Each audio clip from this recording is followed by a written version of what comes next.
পোনপ্ৰথমে সকলোকে হোলীৰ শুভেচ্ছা জ্ঞাপন কৰিছোঁ। এই মুহূৰ্তত আমি শ্ৰীভূমি জিলাত আছোঁ, যিহেতু ৰাজ্যৰ বিভিন্ন প্ৰান্তত হোলীৰ উদযাপন কৰি আছে ৰাইজে। এই মুহূৰ্তত আমি শ্ৰীভূমি জিলাৰ যি পৰিৱেশ, এই পৰিৱেশ আমি দেখুৱাইছোঁ। এয়া হৈছে শ্ৰীভূমিৰ পৰিৱেশ। এই মুহূৰ্তত এয়া হৈছে শ্ৰীভূমিৰ পৰিৱেশ আৰু এইবেলি শ্ৰীভূমিৰ কৰিমগঞ্জ কলেজৰ ফিল্ডত উৎসৱ ইভেণ্ট নামৰ এখন সংগঠনে এনেদৰেই তেওঁলোকে ডিজে আয়োজন কৰিছে আৰু য'ত ডিজে আয়োজন কৰিছে তাতে আহি যিসকল নৱপ্ৰজন্মৰ যুৱক যুৱতীসকল আছে তেওঁলোকে একেলগে ইজনে সিজনক ৰং সানি দি তেওঁলোকে উদযাপন কৰিছে। তেওঁলোকে আবিৰ সানি দিছে ইজনে সিজনক আৰু দি তেওঁলোকে আজিৰ দিনক তেওঁলোকে হোলীৰ যি আনন্দ, এই হোলীৰ আনন্দ উদযাপন কৰিছে।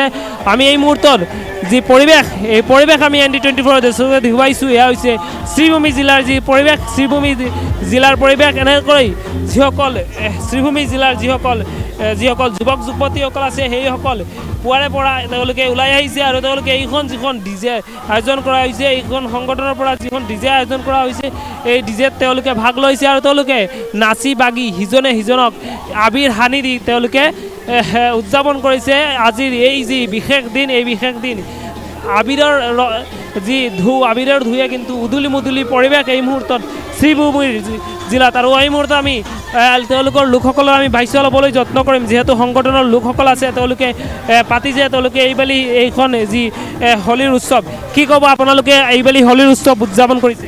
আমার শ্রীভূমি ডিস্ট্রিক্টত এবার ফার্স্ট টাইম এই ডাঙ্গর প্রোগ্রামটি হয়েছে। আমি বাংলায় বলছি এখন যে আমার এখানে শ্রীভূমিতে প্রথমবারের মতো এই বড়সড় একটা প্রোগ্রাম হাতে নিয়েছি। আমি আৰু এনেধৰণে শ্ৰীভূমিৰ